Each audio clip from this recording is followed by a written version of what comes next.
Hey guys welcome back. அந்த Trichy பார்க்குக்குள்ளே birds பார்க்குள்ளே போகலாமா? So வந்து பார்த்திங்கன்னா, இந்த பார்க்குக்குள்ளே நம்ம போகும்போதே நம்ம கையில் அரைக்கீரை கொடுத்துருவாங்க. எதுக்காக அப்படின்னா, நம்ம ஆஸ்ட்ரிச் ஃப்ரெண்ட்ஸ்க்காக. ஸோ அவங்க நம்மளை பார்த்த உடனே நம்மக்கிட்ட வந்துடுவாங்க. ஓகே, இவங்க நமக்கு ஃபுட் எடுத்துகிட்டு வராங்க அப்படின்னு சொல்லி. அது ரொம்ப கம்மியாக தான் இருக்கும். அண்ட் இது ஆஸ்ட்ரிச் முட்டை மாடல் வச்சுருந்தாங்க.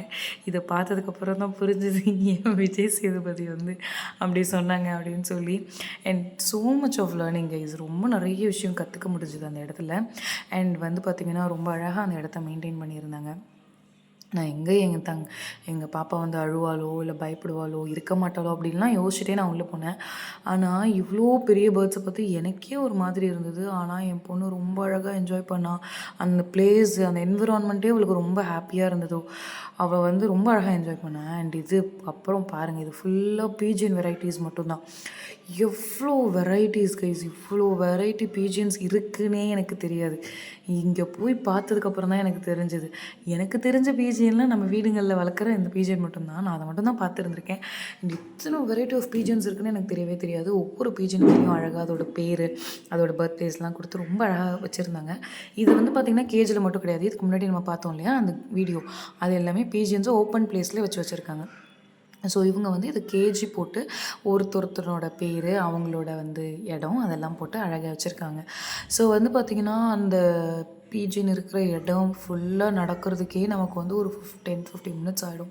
ஆனால் அதுக்குள்ளேயே பார்க்குறதுக்கு அவ்வளோ விஷயம் இருக்கும்.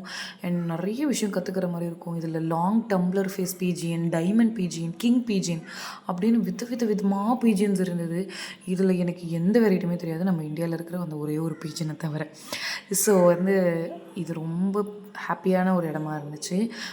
நிறைய வந்து புது பேர், புது விஷயங்கள் அந்த இடத்துல பீஜன்ஸை பற்றி நாங்கள் கற்றுக்கிட்டோம். அண்ட் பீஜன்ஸ் மட்டும் தானா அப்படின்னு கேட்காதீங்க. இது நாங்கள் என்ட்ரி ஆகி வெறும் ஒரு 10-15 மினிட்ஸ்க்குள்ளே எடுத்த ஒரு வீடியோ தான். இதுக்கப்புறம் லாங் இதே இருக்குது. ஸோ வந்து ரொம்ப அழகான பிளேஸ். ஒரு ஃபேமிலி டூர், ஒரு நாள் டூர் பிளான் பண்ணுறோம் அப்படின்னா மஸ்ட் விசிட் பிளேஸ் தான் இது. அண்ட் பேபி கூட இருக்காங்க அப்படிங்கிற பட்சத்தில் ஷியோராக போங்க. ஏன்னா வந்து எங்கேயுமே போகிறதுக்கு அழுகுற குழந்தைங்க கூட இந்த மாதிரி இடங்களை வந்து ரொம்ப என்ஜாய் பண்ணுவாங்க. ஸோ தாராளமாக கூட்டிகிட்டு போங்க. அண்ட் அது வந்து அவங்களுக்கு ஒரு குட் மெமரியாக அவங்க மைண்டில் வந்து கண்டிப்பாக ஸ்டோர் ஆகும். ஸோ வந்து பீஜன்ஸ் மட்டுமே காமிச்சிட்ருக்குன்னு யோசிக்காதீங்க. இதுவே இவ்வளோ இருக்கும் உங்களுக்கு காட்டுறதுக்கு. ஸோ அடுத்தடுத்த வீடியோஸில் நான் நெக்ஸ்ட் நாங்கள் போன இடத்துலாம் காட்டுறோம். Until then bye, see you soon.